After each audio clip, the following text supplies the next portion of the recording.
Comment réagir suite à un traumatisme? Voici 2 astuces pour ne pas sombrer. Certains actes laissent dans nos esprits le sentiment d'un monde devenu trop lourd, trop noir. Le monde des hommes a montré l'étendue de sa folie meurtrière. Mais avant cela, pour recevoir le guide de conseil gratuitement, je vous invite à cliquer sur le lien qui se trouve dans la description. Comment réagir quand le mal s'installe dans nos vies? Comment ne pas sombrer?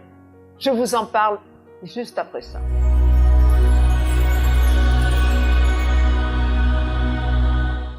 Que faire face à cela? Se résoudre à abandonner le beau, le bien? C'est à ces moments-là qu'il faut agir pour ne pas nous laisser submerger et chercher des havres de paix. Par exemple, dans la méditation, le yoga, la prière, la peinture, la gymnastique, la marche, etc. Retrouvons l'apaisement intérieur lorsque le monde s'emballe autour de nous. Voici 2 astuces efficaces. Premièrement, le professeur Michel Joyeux, psychiatre à l'hôpital Bichat de Paris, conseille d'écouter tous les jours une sonate de Mozart. Par exemple, la sonate pour 2 pianos K448.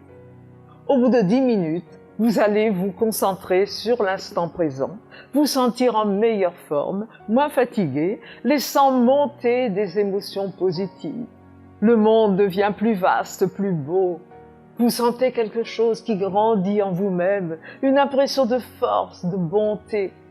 D'autres musiques, des passages de la littérature, de la poésie, peuvent déclencher la même sensation. On peut retrouver cette sérénité, cette paix dans la nature, auprès des plantes.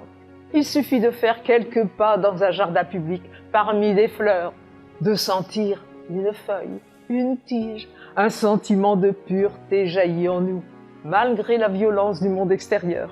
Les plantes nous rappellent la valeur de la terre, de la générosité et de l'amour. Il s'agit là d'un temps d'apaisement qui peut guérir l'âme et le corps. On pense aussi aux herboristes, aux guérisseurs d'autrefois. Maria Treben, une psychothérapeute autrichienne, parlait souvent de la divine puissance des simples, c'est-à-dire de la supériorité de la plante sur la molécule chimique. L'apaisement de l'âme, la connexion à la nature est source de bien-être. En 1984, le psychologue américain Roger Ulrich a apporté des preuves scientifiques que les malades hospitalisés dans un centre de chirurgie souffraient de moins de complications et restaient hospitalisés moins longtemps si la fenêtre de leur chambre s'ouvrait sur la nature plutôt que sur un mur. En France, le docteur France Pringuet se consacre à l'aménagement des jardins destinés aux malades. C'est un oasis de verdure qui accueille l'unité de soins psychiatriques. À Nancy, le docteur Thérèse Jambeau a créé un jardin spécial pour les malades d'Alzheimer. Les aménagements sont simples pour permettre à une personne âgée de s'y promener sans risque. S'efforcer de sentir les plantes parfumées d'un jardin est utile pour maintenir les capacités cérébrales. Prendre le temps de toucher, écouter, sentir et regarder sont les meilleures armes contre cette maladie. La marche et l'équilibre s'améliorent, diminuant le risque de chute. En évoluant dans un jardin, les patients apprennent à s'orienter dans l'espace. Ils retrouvent de l'autonomie. La consommation de médicaments psychotropes diminue. De nombreux hôpitaux partout en France décident d'utiliser les jardins pour accompagner les soins des patients.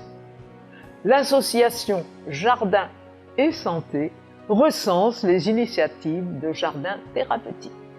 Partout où les hommes plantent, ils sont plus apaisés, plus libres, plus heureux. Comme disait l'écrivain Man Angel, un jardin, même tout petit, c'est la porte du paradis. Et le vacarme du monde paraît sans doute moins assourdissant. J'espère que cela vous aidera à garder le sourire, malgré un environnement peu complaisant parfois. Pour être sûr de ne pas rater les prochaines vidéos, abonnez-vous à la chaîne en cliquant sur le bouton rouge correspondant. Partagez-la et likez-la si vous avez aimé. À bientôt. Au revoir.